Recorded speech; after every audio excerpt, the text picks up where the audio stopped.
Okay, so in today's video, let's talk about budgeting. Now, I know, whenever it comes to starting a budget or sticking to a budget, it feels like it's not always the best thing to do. And sometimes I feel like budgeting can have a bad rep. And I think one of the biggest reasons as to why we struggle with the concept of budgeting is simply because either it feels just too difficult or it feels really restricting. So in this video, what I want to do is talk through how you can actually start to make your budget more simple and easy so that you actually like budgeting and you look forward to doing it every time. So without further ado, let's get started. Okay, so the first tip I want to give you when it comes to making your budget much more simple and easy is to first decide why you want to budget and what the budget is going to be used for. Now, the reason why I wanted to make this point is because I feel like so many of us are just budgeting for the sake of budgeting. Like, we budget because it's the right thing to do, and we don't really understand how the budget can actually help us fulfill some of our financial goals. So most times when I talk to someone or I talk to my clients, one of the biggest things I find is that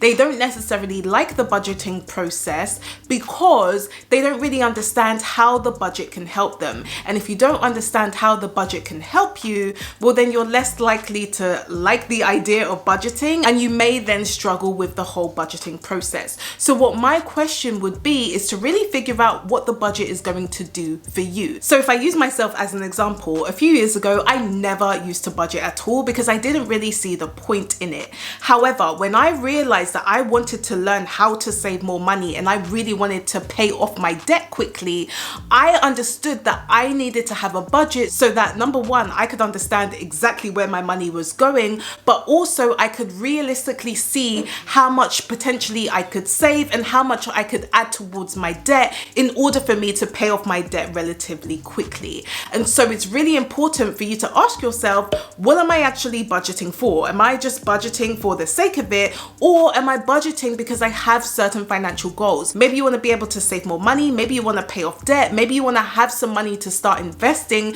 Whatever it is, it's really important to be clear on why you're actually using the budget. I mean, it's kind of like being in school or if you're studying for a qualification. So really and truly, the end destination, so what you want to achieve, is actually getting that qualification. So it may be that you have to pass certain exams. So in order for you to do that, you're obviously going to revise, you're obviously going to study. But for most of us, we wouldn't really be studying if we didn't have that exam that we needed to pass to get that qualification. I mean, some people may just want to study for the sake of it, but for many of us, we wouldn't want to do that. So if we decide to study, it is because we have a particular goal that we want to achieve. The same concept could be used for budgeting. So again, yes, some people may decide to budget for the sake of budgeting, but I'm not one of those people. When I try to budget, it is because I have a particular goal in mind. So if I know that I want to save X amount by the end of the year, I know that the budget is going to help me figure out exactly how much I can save so that I can start saving that money. And if you're liking this video so far, then feel free to give me a thumbs up, as it really does help to support the channel. Plus, it's free. Now, the next tip I want to give you when it comes to making your budget a bit more simple and easy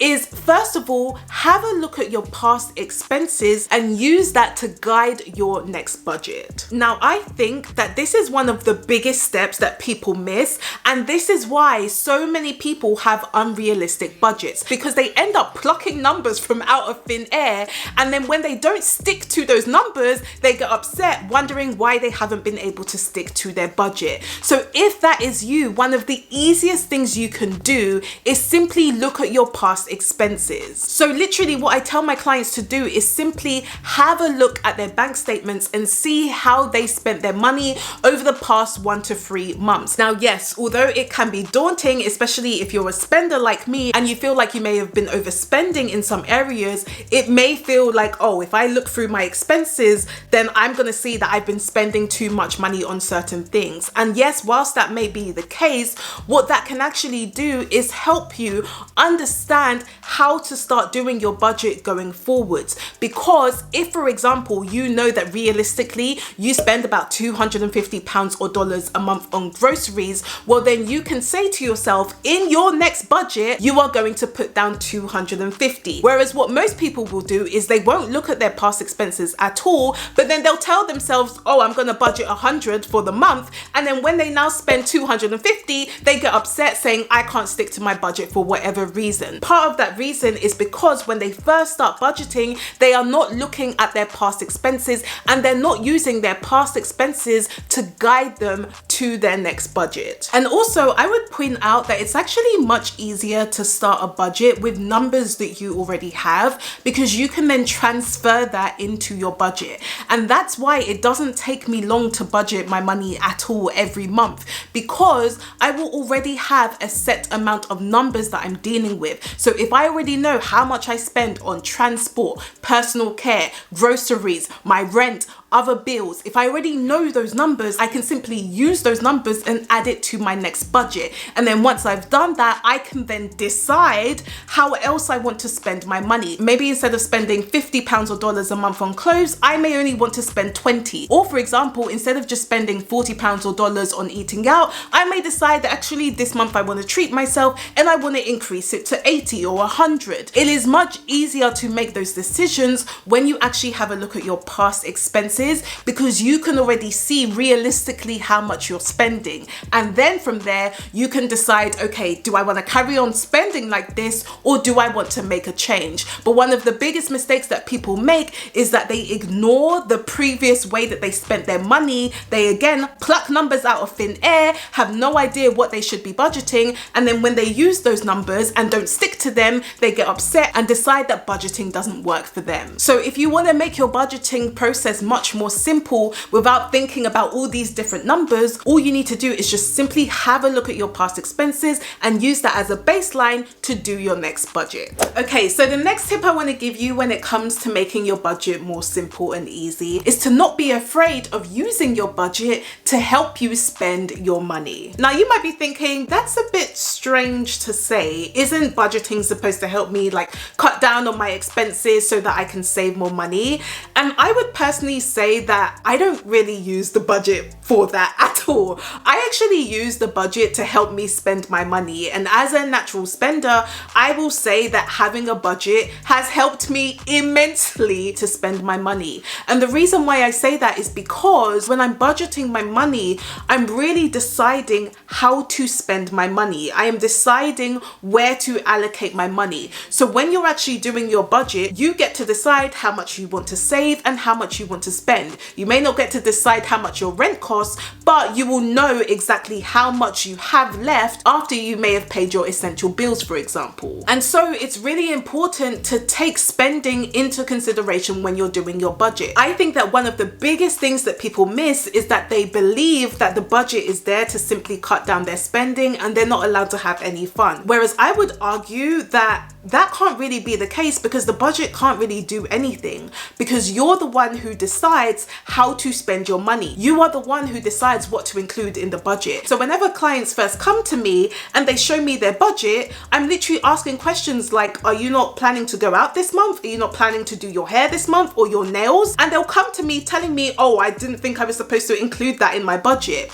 But my thing is, if you're going to end up spending that money anyway on those things, would you not rather account for it and have it in your budget rather than spending it and then crying that you didn't stick to your budget because you didn't put it in your budget in the first place? So what I'm saying is that don't be afraid to use your budget to help you spend your money. If you decide that you want to be able to go out a couple of times a month, then put that in your budget. At the end of the day, again, you will decide how to spend your money. You will decide what goes into that budget. And I would also argue that by adding that into your budget, it actually gives you much more freedom to spend, because then you'll know exactly how much money you have to save and how much money you can then choose to spend on anything and everything. So for instance, for me, when I do my budget and I know exactly how much I want to save that month, once I've done that and I've also set aside money for other essential bills and other savings, personally, the rest of the money is there to be spent on anything and everything.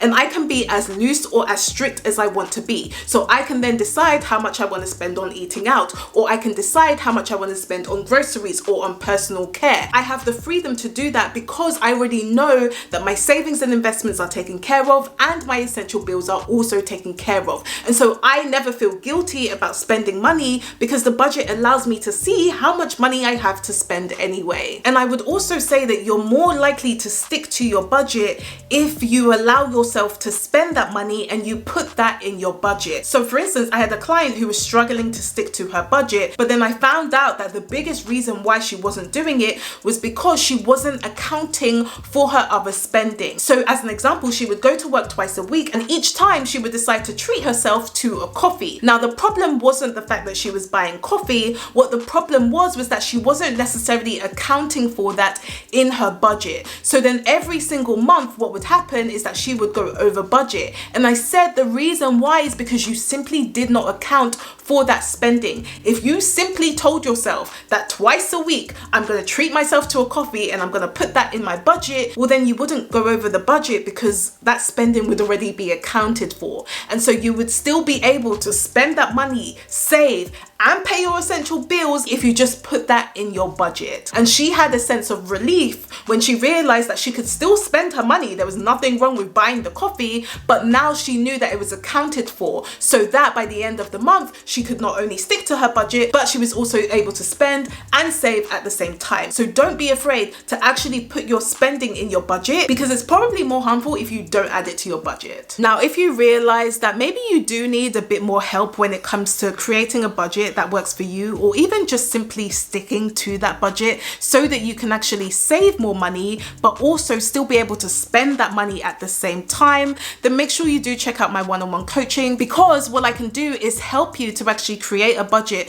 that is much more simple and easy, that works for you personally, so that you can stick to your budget with ease and you can be able to save more money and even start investing for your financial future. So make sure you do check that out if you haven't already. What you can do is just book a free call to find out more about working with me. So I'll link more information up here for you and in the description below. But when it comes to having a budget, it can definitely be simple and easy. It doesn't have to be something that completely restricts you or stops you from spending, and it doesn't have to take very long to do either. For me personally, it takes me about 10 minutes to do my budget a month, and then I'm done, and then I can continue with the rest of my day. So again, really try to understand how the budget is going to benefit you. Make sure you're looking at your past expenses to help you with your budget, and remember to include your spending in your budget too. So if you did like this video, then please do give me a thumbs up if you haven't already, and let me know in the comments, do you actually enjoy budgeting? I do post every Tuesday, so if you would like to know more, then of course you can subscribe to my channel, and I will see you guys next week.